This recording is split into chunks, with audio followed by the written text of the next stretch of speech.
The morning sun cast long, golden streaks across the courthouse's stone facade, but inside, the atmosphere was heavy with tension. 11-year-old Sophie Carter walked beside her mother, Vivian, their footsteps echoing along the polished marble floor. Sophie clutched the edge of her oversized sweater, her gaze fixed downward, while Vivian marched ahead with the poise of someone who had rehearsed this moment countless times. "Straighten up, Sophie," Vivian snapped, glancing back. "You need to look presentable. Remember what we talked about, only speak when you're asked and stick to what I told you." Sophie nodded, her voice a quiet, "Yes, Mom." The courthouse lobby bustled with activity, lawyers in crisp suits carried stacks of files, clients whispered in urgent tones, and the occasional child clung to a parent's hand. Sophie stole a glance at her surroundings and froze when her eyes landed on her father, David Carter. He stood near the other side of the hall, dressed simply in a navy sweater and dark slacks. His expression softened when he spotted her, and he gave a small wave. Sophie hesitated before lifting her hand to return the gesture, but Vivian caught her hesitation. "Eyes front," her mother barked, pulling Sophie closer by the arm. "Don't you dare encourage him." Vivian's lawyer, a tall, wiry man named Peter Graves, approached them, his briefcase swinging lightly at his side. "Vivian," he greeted, his voice measured and professional. "We're set to focus on Sophie's well-being. Remember, the narrative centers on how you've been her primary support during her illness." Vivian nodded, her painted lips curling into a smug smile. "Of course. The judge will see the truth. David doesn't know what it means to be a full-time parent." As Peter launched into a quiet rundown of the strategy, Sophie let her attention drift again. She could feel her father's presence like a warm beacon across the room. He stood next to his lawyer, a confident yet kind-looking woman in a sleek gray suit. Sophie wished she could run to him, to hear his calm voice telling her everything would be okay. But there was no escape from her mother's grip. The courtroom was a study in authority. Tall windows allowed beams of sunlight to spill across the dark wooden panels, while the judge's bench loomed high above. Sophie felt small as she sat between her mother and Peter, the chair almost too large for her. Across the room, David took his place with his lawyer, Rachel Green, his gaze finding Sophie again. He smiled softly, but this time, Sophie couldn't muster the courage to return it. "All rise," the court officer announced. Judge Eleanor Hayes entered, her robe flowing as she ascended to the bench. With sharp eyes and a reputation for fairness, she surveyed the room before seating herself. "This hearing is now in session for the custody case of Carter versus Carter," she began, her tone firm but not unkind. "Our priority here is the welfare of Sophie Carter. Counselors, are you prepared to proceed?" Peter stood first, adjusting his tie. "Yes, Your Honor. We intend to demonstrate that Vivian Carter has been Sophie's primary caregiver and has provided the stability and support Sophie needs during her illness." Rachel stood next, her voice calm yet commanding. "Your Honor, we will show that Mr. Carter is fully capable of providing a safer, more nurturing environment for Sophie. We also have evidence of concerning behavior by Mrs. Carter that puts Sophie's well-being at risk." The judge nodded, her sharp gaze flicking briefly to Sophie. "Very well. Let's proceed with opening statements." As the lawyers presented their arguments, Sophie sat frozen, her hands clenching the fabric of her sweater. Words like neglect, emotional harm, and well-being flew back and forth, landing heavily on her small shoulders. Vivian sat tall and unyielding, her expression unbothered, while David looked as though he were carrying the weight of the world. The first witness was called, a financial analyst who presented a detailed breakdown of the funds David had provided for Sophie's care. Sophie didn't understand most of it, but the gist was clear: large sums had been used for personal luxuries and vacations, not her treatments. Vivian stiffened but kept her composure as Peter argued that the claims were irrelevant.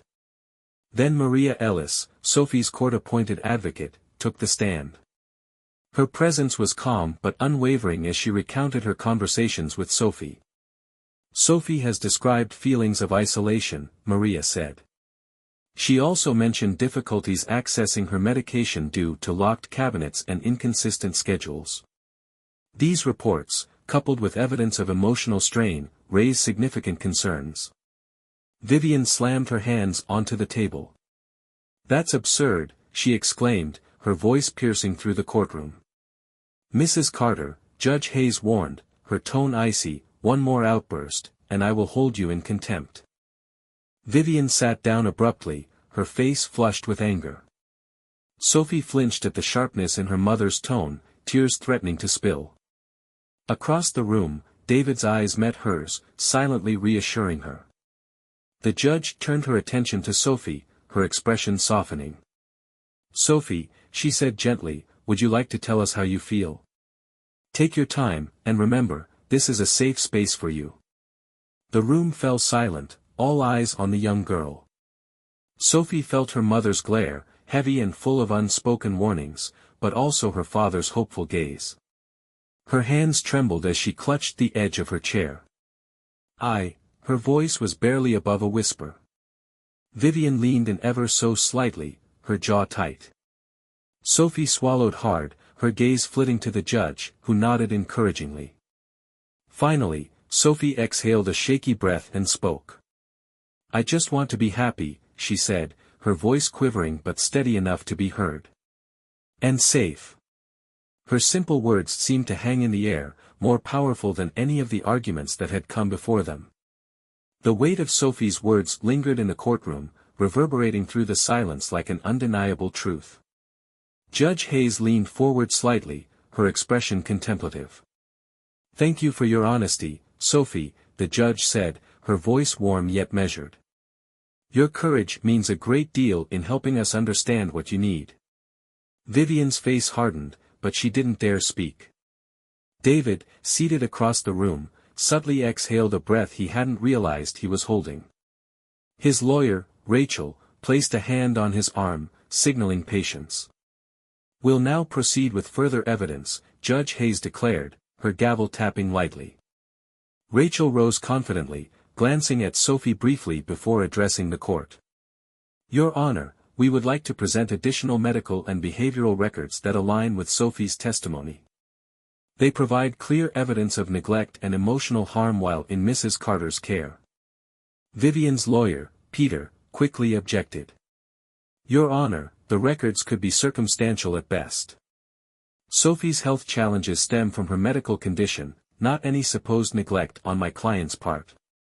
Judge Hayes considered for a moment. "Overruled," she said firmly. "Proceed, Ms. Green." Rachel nodded and began walking toward the projector screen. "Your Honor, these documents, provided by Sophie's pediatrician and school counselor, highlight a pattern of missed medical appointments, untreated injuries, and prolonged absences from school." The screen flickered to life, displaying detailed reports. Rachel pointed to one of the records.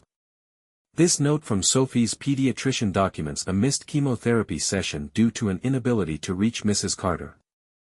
The reason given was a scheduling conflict, yet financial records show Mrs. Carter had booked a spa appointment that same day."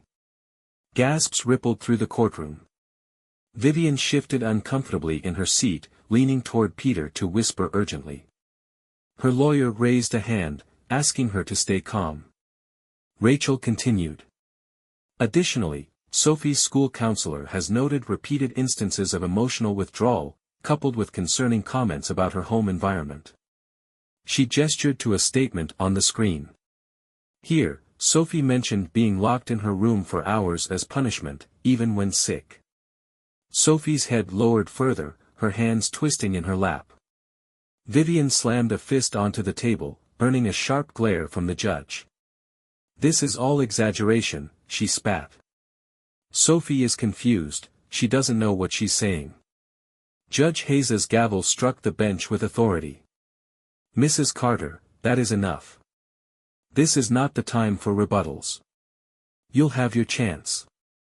Vivian fell silent, her lips pressed into a thin line, but her eyes darted anxiously. Rachel returned to her seat, her tone steady but firm as she addressed the court. "Your Honor, The evidence is consistent and paints a clear picture. Sophie has suffered from both neglect and emotional abuse in her current environment. Mr. Carter is ready and willing to provide her the care and stability she deserves. The judge turned to Peter. Mr. Graves, your turn. Peter adjusted his tie and rose, his voice measured but defensive. Your Honor, while these claims may seem compelling, they fail to acknowledge the full picture. Vivian Carter has been Sophie's sole caregiver during her illness, juggling immense emotional and financial pressures. It's not uncommon for overwhelmed parents to make mistakes under such circumstances. He turned toward Sophie, his tone softening. Sophie, your mother loves you. Everything she's done has been to provide for you in the best way she knows how. Sophie didn't respond, her gaze fixed firmly on her lap. Peter continued, directing his next argument toward the judge. It's easy to nitpick minor lapses, but Mrs. Carter has provided a home, managed Sophie's treatment, and ensured she received the resources needed to fight her illness. My client admits she's not perfect, but no parent is. Vivian nodded along, her confidence seemingly restored. As Peter sat down, Judge Hayes called for a brief recess. We will reconvene in 15 minutes, she announced, rapping her gavel. The courtroom began to clear, but Sophie remained in her chair, staring at the floor. David approached cautiously, stopping at a respectful distance to avoid violating the terms of the proceedings. Sophie, he said gently. Are you okay? She looked up, her eyes red and puffy. She didn't answer but gave him a small nod. Vivian strode over, her voice cold. What do you think you're doing, David? Stay away from her. David didn't flinch. I'm just checking on her, Vivian. That's all. Vivian grabbed Sophie's arm and pulled her toward the door. Come on, Sophie. We need to talk before we go back in. As they exited, Rachel joined David. She's rattled, Rachel observed. That outburst didn't do her any favors. David sighed. She's losing control. I just hope Sophie can stay strong. In the hallway, Vivian's mask slipped further. She leaned down to Sophie, her voice a harsh whisper. You're going to ruin everything with your little act. Do you want to live in some boring house with your father, barely getting by? Or do you want to stay where you have everything? Sophie hesitated, her small hands trembling. I need you to remember what we talked about, Vivian pressed. You're just confused. Don't make this worse for yourself, or me. Sophie bit her lip, her mind swirling with fear and guilt. Her father's gentle smile flashed in her memory, contrasting sharply with her mother's growing desperation. Vivian Carter, a voice interrupted. Vivian straightened abruptly, her composure snapping back into place as Rachel approached. Mrs. Carter, the recess is almost over. I suggest you take your seat. Without a word, Vivian steered Sophie back toward the courtroom. As the session resumed, the tension in the air thickened. Judge Hayes addressed the room, her tone grave. This court has reviewed a significant amount of evidence today, but the most compelling testimony has come directly from Sophie. Sophie's breath caught in her throat. Before we conclude, I want to ensure that Sophie has been heard fully, the judge said. Sophie, is there anything else you'd like to share with the court? Vivian's eyes bore into Sophie's, a silent warning. But Sophie's gaze drifted to her father, who sat silently, his expression steady and full of quiet encouragement. With trembling hands, Sophie reached up and removed the wig hiding her bruised scalp, the result of neglect during her treatments. Gasps filled the room. She doesn't help me, Sophie whispered. Tears streamed down her cheeks as she continued, her voice breaking. She locks the cabinet with my medicine. She yells at me when I'm sick. I just want to live with my dad. Please. The courtroom erupted into murmurs as Judge Hayes struck her gavel. Order. All eyes turned toward Vivian, whose pale face betrayed her panic. The weight of Sophie's confession hung heavily in the courtroom, the air thick with tension as Judge Hayes called for order. Across the room, Vivian Carter's composed facade had completely crumbled. Her pale face flushed red with anger and desperation as she muttered furiously to her lawyer, who appeared equally stunned by Sophie's testimony. David Carter, on the other hand, sat motionless, his gaze fixed on Sophie. Tears welled in his eyes, but he remained composed, holding on to the hope that the truth had finally come to light. Judge Hayes broke the silence. "Ms. Green, do you have any further evidence to submit before I make my ruling?" Rachel stood, her tone measured. "Yes, Your Honor. We have additional testimony from Sophie's pediatric oncologist and a private investigator hired to evaluate the living conditions in Mrs. Carter's home." "Proceed," the judge said firmly. The next hour was filled with damning revelations. The oncologist testified to the repeated delays in Sophie's treatments, citing numerous missed appointments and inadequate aftercare. Then the private investigator took the stand, presenting photographs and video evidence of the home's state, unkempt rooms, empty liquor bottles strewn across counters, and locks on cabinets containing Sophie's medications. Vivian's lawyer attempted to discredit the testimony, suggesting the evidence was exaggerated or out of context, but the truth was undeniable. Each new detail seemed to chip away at Vivian's defense, leaving her visibly shaken. Finally, Judge Hayes turned her attention to Vivian. "Mrs. Carter, you have the right to respond to these accusations. However, I warn you to choose your words carefully." Vivian rose from her seat, her voice trembling with barely contained fury. "Your Honor, this entire case is a farce. My ex-husband has manipulated everyone in this room to turn my own daughter against me." The judge's expression remained impassive. "Mrs. Carter, this is not about you or Mr. Carter. It is about Sophie and what is in her best interest. Do you have any evidence or testimony to refute the claims made today?" Vivian faltered, her mouth opening and closing as she searched for words. Finally, she sank back into her seat, defeated. Judge Hayes nodded. "Very well. I am ready to deliver my ruling." The courtroom fell silent. This case has revealed a disturbing pattern of neglect and emotional abuse towards Sophie Carter while in the care of her mother, Vivian Carter. The evidence presented today, combined with Sophie's brave testimony, makes it clear that her current living situation is not safe or conducive to her well-being. David held his breath, his hands gripping the edge of the table. Effective immediately, full custody of Sophie Carter is awarded to her father, David Carter. Mrs. Carter's visitation rights will be restricted to supervised visits until she completes a court-mandated psychological evaluation and rehabilitation program. A collective gasp swept through the room. Vivian shot to her feet. "You can't do this," she screamed. "She's my daughter. You have no right." Judge Hayes struck her gavel sharply. "Mrs. Carter, you are in contempt of court. Bailiffs, please escort her out." As the bailiffs approached, Vivian's fury turned to desperation. "Sophie! Don't do this. You'll regret it." Sophie shrank back, tears streaming down her face as the bailiffs led Vivian away. The room was quiet for a long moment before Judge Hayes addressed Sophie directly. "Sophie, I want to commend you for your bravery. Speaking the truth is never easy, but you've ensured your voice was heard today. You are stronger than you know." Sophie nodded weakly, wiping her tears. The judge turned to David. "Mr. Carter, the court trusts that you will provide Sophie with the care and stability she needs. A guardian ad litem will oversee the transition to ensure her well-being." David stood, his voice steady despite the emotion in his eyes. "Thank you, Your Honor. I won't let her down."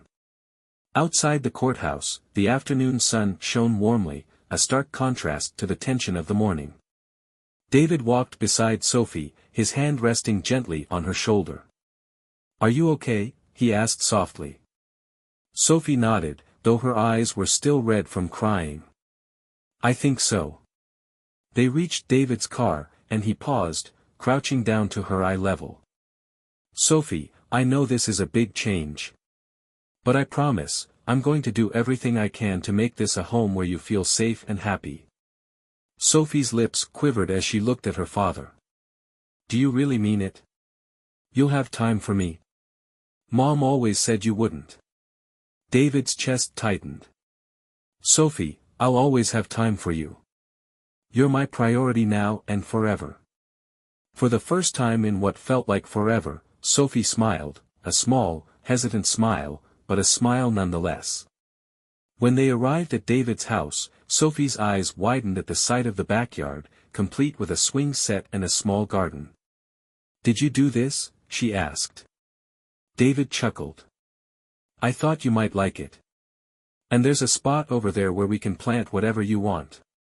Maybe some flowers or vegetables. Sophie nodded, her smile growing.